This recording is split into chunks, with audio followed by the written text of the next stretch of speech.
राजधानी दिल्ली से मात्र 83 किलोमीटर दूर नूंह ज़िला पड़ता हरियाणा का, जहां आज यानी 31 जुलाई के दिन भीषण हिंसा हुई है।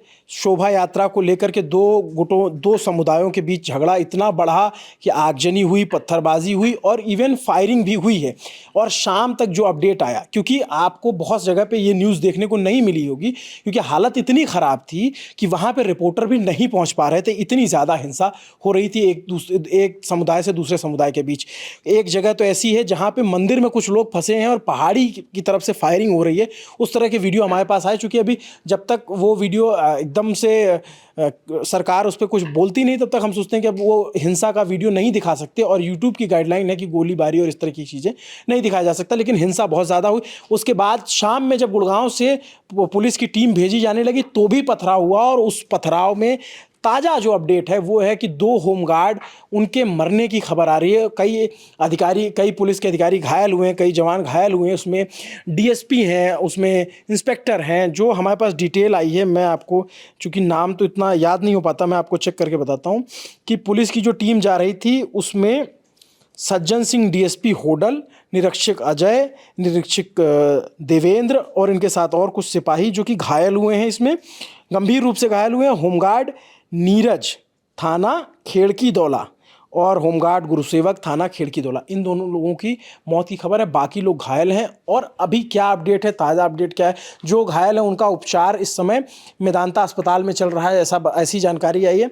हमारे साथी दीपेंद्र इस खबर पे काम कर रहे हैं, तो हमें लगा कि दीपेंद्र और बता सकते हैं। दीपेंद्र बताइए। देखिए, सबसे बड़ी अपडेट तो यही है जो गुड़गांव कमिश्नर के हवाले से आई है कि 2 पुलिस वालों की इसमें मौत हुई है। और इसके अलावा एक अपडेट ये भी आ रही है कि पुलिस वाले होमगार्ड, जी होमगार्ड, हाँ। 2 होमगार्ड की मौत हुई है। और इसके अलावा ये खबर है कि इनकी जो दोनों समुदायों की एक मीटिंग होने वाली थी जो अभी हुई है, और एक अगली मीटिंग 11 बजे कल के लिए शेड्यूल की गई है। जिसमें जो पथराव हुआ है पुलिस पार्टी पर, वो कहाँ पे हुआ है? ये नूंह में ही हुआ है। नूंह का जो आउटर एरिया है वहाँ पर ये पथराव हुआ है। और इसके अलावा कांग्रेस के कई लोगों के बयान वगैरह आ रहे हैं इसको लेकर। और मेवात के जो एसपी हैं उन्होंने कुछ गिरफ्तारियों की बात कही है कि सीसीटीवी के आधार पर ये कुछ लोगों को गिरफ्तार कर रहे हैं, और यही सबसे बड़ी अपडेट है। और वो शांति की अपील कर रहे हैं। इलाके में धारा 144 लागू है और इंटरनेट सेवा बंद कर दी गई 2 अगस्त तक के लिए।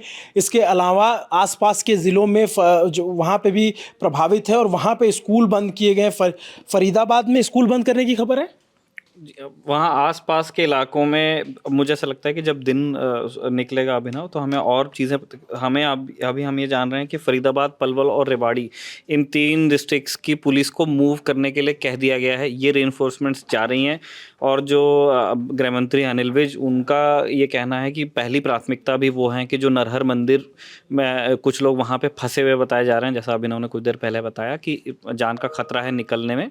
अनिल विज का कहना है कि 3 से 4 हज़ार लोग हो सकते हैं और उन्हें निकालना प्राथमिकता है। मीडिया में हमें बाकी वहाँ के ज़िला ऑफिशियल्स के भी बयान मिल रहे हैं नाम न छापने के शर्त पे। उन्होंने कहा है कि 1000 के आसपास नंबर वो भी एंटिसिपेट कर रहे हैं कि वहाँ फंसा हो सकता है। और एसीएस होम जो हरियाणा के, उनको ये भी इंस्ट्रक्शन दे दिए गए हैं एज ऑफ नाउ कि यदि ज़रूरत पड़ती है, और ऐसा क्योंकि जैसा अभिनव बता रहे थे कि माहौल बड़ा ख़राब है, उसको रोड से एक्सेस बड़ा दिक्कत हो रही है, गाड़ियाँ वाड़ियाँ जला दी गई हैं, तो ये भी कहा गया है कि अगर ज़रूरत पड़ती है आप हेलीकॉप्टर का इस्तेमाल कीजिए। लेकिन प्राथमिकता ये है कि जो वीएचपी की रैली थी उसके अंदर जो लोग अब उस मंदिर में फंस गए हैं, उन्हें वहाँ से रेस्क्यू करना है। शुरुआत कैसे हुई थी, क्या हुआ था?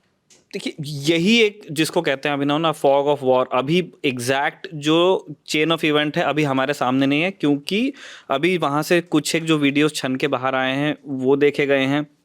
कुछ लोग जो संपर्क कर पाए अपने नियर एंड डियर वंस, उन लोगों के मार्फत हमें पता चला है। जब हमारी मीडिया रिपोर्ट्स आएंगी वहाँ से, बाकी मीडिया संस्थान भी स्वयं जाकर के वहाँ से P2C कर पाएंगे, तब हमें पता चलेगा। अभी ये है कि एक ब्रजमंडल जलाभिषेक यात्रा निकाली गई थी, जो कि जो जिला अध्यक्ष हैं भाजपा के गार्गी कक्कड़, उन्होंने उसको हरी झंडी दिखाई। और वो ये भी है कि इस यात्रा के लिए अनुमति ली गई थी। और यात्रा के लिए क्योंकि अब अनुमति है और वो इलाका सेंसिटिव है, तो फिर वहाँ कुछ पुलिस पार्टी भी साथ में थी। और जब ये यात्रा चल रही थी, रास्ते में इस यात्रा को रोका गया और हैकल किया गया, इस यात्रा पर पथराव हुआ और उसके बाद में तनाव हुआ है। इसका मतलब ये हम बिल्कुल कह सकते हैं कि एक प्लान्ड फंक्शन था जिसके बारे में पहले से सूचना थी, और क्योंकि उस यात्रा के बारे में पहले से सूचना थी तो अभी ये सारी कयासों की दुनिया में चले जाएंगी बातें कि इस यात्रा पर इतना बड़ा हमला फिर कैसे हुआ। तो ये बिल्कुल अब जांच का विषय होने वाला है। और अगर जो पुलिस इंटेलिजेंस की बात की जाती है कि जो वो इलाका है मेवात का इलाका, उससे पुलिस और वहाँ का जो ज़िला प्रशासन है, वहाँ के जितने ज़िले उस बॉर्डर में पड़ते हैं हरियाणा राजस्थान, वहाँ पे हमेशा सतर्कता बरती जाती है क्योंकि पूर्व में भी घटनाएं हो चुकी हैं। अभी जो जुनैद वाला मामला अभिनव आपने बड़े विस्तार से कवर किया था, उसके बाद भी वहाँ पे तनाव हुआ था। महापंचायतें हमने वहाँ पे बहुत देखी हैं मेवात के इलाके में, और उसके बाद जिस तरह के बयान वहाँ से बाहर आए, तो ये ज़िला प्रशासन के लिए बिल्कुल सरप्राइज़ तो नहीं रहा होगा कि इस तरह की घटनाएं हो जाती हैं। तो इसलिए हमें ये भी एक बड़ा प्रश्न है जिसका जवाब आने वाले दिनों में सरकार से लिया जाएगा। इसमें एक बता दूं कि जनवरी का महीना था, उसमें नासिर और जुनैद, दो युवकों की हत्या हुई थी भिवानी ज़िले में, उनकी जली हुई लाश मिली थी और उसका आरोप जो है मोनू मानेसर और उसके साथियों पे लगा था। मोनू मानेसर की गिरफ्तारी तब से अब तक नहीं हो पाई थी और एक तार उससे भी जोड़ा जा रहा है कि इस यात्रा में खबर थी, मोनू मानेसर के आने की सूचना थी, ऐसा मतलब दावा किया जा रहा था कि वो एक इमीडिएट ट्रिगर पॉइंट बताया जैसे यात्रा तो कोई नई बात है नहीं, अभी कावड़ भी चली रहा है, तो हमारे सामने उत्तर प्रदेश के भी उदाहरण है कि ये छोटा मोटा विवाद होता है, इसमें मतलब ये बिजनेस एज यूजुअल वाली बात है, अपने बर्तन है चार, लेकिन जब इतना बड़ा बवाल, उसके पीछे एक बड़ा कारण ये बताया जा रहा है अभिनव कि दरअसल मोनू मानेसर अभी जैसे बताया आपने कि गिरफ्तार नहीं हो पाया है और उससे जुड़े उस पूरे तंत्र से जुड़े लोग भी अभी अंदर नहीं है। काफी सब जिनका जो नामजद थे ना उनमें मतलब एक दो की गिरफ्तारी तो शुरू में हुई थी, बाद में जो मुख्य आरोपी मोनू मानेसर आरोपी हैं उसकी नहीं हुई थी, उसकी गिरफ्तारी नहीं हुई थी। जिसके बाद इलाके में तनाव था बीच बीच में, चूंकि मैं वहां से कवरेज करके आया था तो बीच बीच में मेरे पास फोन आते थे कि आप जो है इसको और दिखाइए और करिए, क्योंकि जब हमारे पास अपडेट आता था तो हम इस पे स्टोरी करते थे, लेकिन पुलिस ने उसको गिरफ्तार नहीं किया। और पुलिस एक तरीके से ये कहती थी, मैं आपको बता दूं ये थोड़ा सा और समझने के लिए, कि मोनू मानेसर का जो उस इलाके में विख्यात या कुख्यात है कि वो गोकशी होने से रोकते हैं, कि वो लोग जो उनकी टीम है वो रात में, मोनू मानेसर की जो उसकी टीम है वो रात में लोग तो रोकते हैं, मारपीट करते हैं, कई सारे वीडियो आए होंगे। मतलब ये समझ से परे है कि पुलिस के होते हुए ये लोग कैसे मारपीट करते हैं और हिंसा करते हैं, तो दोनों तरफ से ये होता है। और बहुत ही जब मैं उस इलाके में गया तो मुझे बड़ा आश्चर्य हो रहा था कि दिल्ली से मात्र 80 किलोमीटर दूर पे एक जैसे पिछड़ा हुआ इलाका, समृद्धि नहीं लगती है, घर उस तरीके से मतलब कि सड़कें टूटी हुई हैं, और इवन पुलिस के लोग भी जब हम रिपोर्टिंग करने जाते हैं तो रात में बोलते हैं, शाम के टाइम भी बोले उधर मत जाना, इस तरीके का वहाँ पे माहौल है कि उधर मत जाना खतरा है। मेवात का जो रीजन है वो, मेवात लोग सोचते हैं कि कोई जगह है, मेवात एक रीजन है, इलाका है, वो जो अरावली की तलहटी में जो जगह है, जो राजस्थान और हरियाणा के दोनों के ज़िले लगते हैं, भरतपुर का कुछ हिस्सा, अलवर का कुछ हिस्सा, इधर फिरोजपुर जीर का, और ये जो नूह का इलाका वहीं है। जा रही थी रैली, आपने फिरोजपुर जीर का कहा, वहीं रैली को जाना क्योंकि था। मैं पिछली बार फिरोजपुर जीर का गया था, वहाँ पे बहुत वहीं जाना था उस रैली को। और एक कथित वीडियो की बात चल रही है अभी, जैसे उसकी पुष्टि हमें भी देखनी है कि हम इंडिपेंडेंटली कर पा रहे हैं या नहीं, कि मोनू मानेसर की तरफ से एक कथित ऐलान हुआ कि वो भी आएगा या उसकी टीम इस यात्रा में शामिल होगी।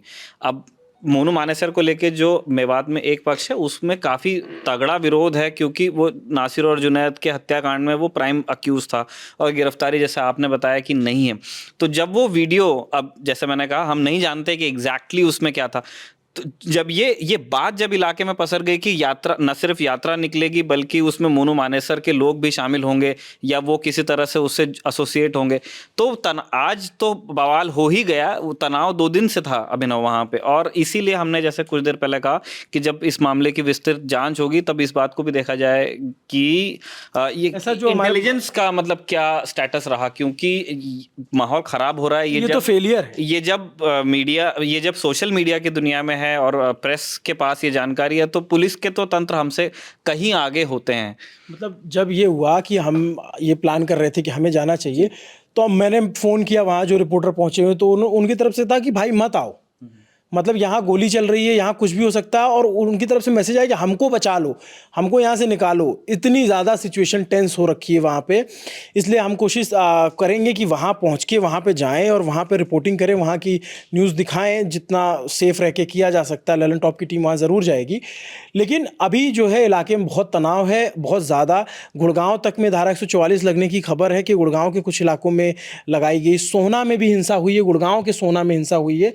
वहाँ से नूह की जो हिंसा थी वहाँ से चल के ऐसा खबर आई कि सोहना में भी हिंसा हुई। अगर आप अपडेट चेक करें वो एग्जैक्टली एक जैसे आप ये देखेंगे कि ये मैटर जो हुआ वो एक स्थान की समस्या नहीं है, वो एक इलाके में जो तनाव है उसका है। तो उसमें अनेक ज़िले हैं और वो जिस तरह से दो समुदायों में एक कंपटीशन का माहौल वहाँ कुछ दिनों में बना है, उसका बड़ा रोल है वैसे। लेकिन अभी हम देख रहे हैं कि चीफ मिनिस्टर मनोहर लाल खट्टर उन्होंने अभी अपील की है शांति की सभी से। उन्होंने कहा है कि कानून को जनता अपने हाथ में न ले और पहले अपनी व्यक्तिगत सुरक्षा का ध्यान दें, और जो लोग इसके लिए वो हैं जिम्मेदार हैं उनको न्याय के कटघरे में खड़ा किया जाएगा, ऐसा मुख्यमंत्री ने कहा है। लेकिन फिलहाल वो शांति की अपील कर रहे हैं, वो भाईचारे का नारा दे रहे हैं। लेकिन मैं आपको बता दूं छोटी छोटी चीज़ों के लिए वहाँ पे तनाव होता है कि नाली के लिए लड़ाई हो गई या फिर गाड़ी टकरा गई उसके लिए लड़ाई हो गई। आप मतलब वो थोड़ा सा एग्रेशन वहाँ पे के लोगों में ज़्यादा है और उसका नतीजा जो दिखने को मिला। एक समय था कि मेवाती घराना जो संगीत के लिए जाना जाता था उसके लिए प्रसिद्ध था। आज मेवात इन सब चीज़ों के लिए प्रसिद्ध क्या कह रहे हैं, कुख्यात हो चुका है। इस तरह की हिंसा और इस तरह के अपराध, सेक्सटॉर्शन का बड़ा धंधा उधर से चलता है। उधर ये जो ऑनलाइन फ्रॉड होते हैं वो मेवात के इलाकों से होते हैं। तो अब जो ये घटना हो गई, ये घटना अपने आप में पुलिस प्रशासन के साथ साथ सरकार पे भी सवाल उठाती है कि आखिर इतनी बड़ी हिंसा हो कैसे गई। आप ये मतलब तस्वीर नहीं दिखा पा रहे हैं हम, लेकिन आप इस बात की इंटेंसिटी समझिए कि न्यूज़ रिपोर्टर उस इलाके में जा नहीं पा रहे हैं। वो ऐसा कहा जा रहा है कि भाई उधर मत आओ, गोली चल रही है, मर जाएगा आदमी, लाइफ थ्रेट है लोगों के लिए। और आज की रात भी बहुत चुनौतीपूर्ण और तनाव वाली है। हम उम्मीद करते हैं कि सुबह तक पुलिस इस सारी हिंसा पे, इस सारी घटनाओं पे काबू पा लेगी। जो दोषी हैं उनको गिरफ्तार करेगी, उन पर कार्रवाई करेगी। बाकी ललन टॉप की टीम की कोशिश रहेगी कि जल्दी से जल्दी वहाँ पहुँचे और आप तक घटना जो भी सत्य है, पूरी सत्य घटना वो दिखा सके। मेरा नाम अभिनव है, मेरे साथ अभी आपको पूरी खबर बता रहे थे मेरे साथी निखिल। आपको ये पूरा वीडियो कैसा लगा कमेंट करके ज़रूर बताइए। अगर आप उस इलाके से हैं, उसके आसपास के हैं, तो आपके आसपास क्या हो रहा है उसकी भी जानकारी आप हमें कमेंट बॉक्स में कर सकते हैं। हम कमेंट पढ़ते हैं और हो सकता है हम उस पर जवाब भी देंगे और आप तक पहुँचने की कोशिश करेंगे। शुक्रिया।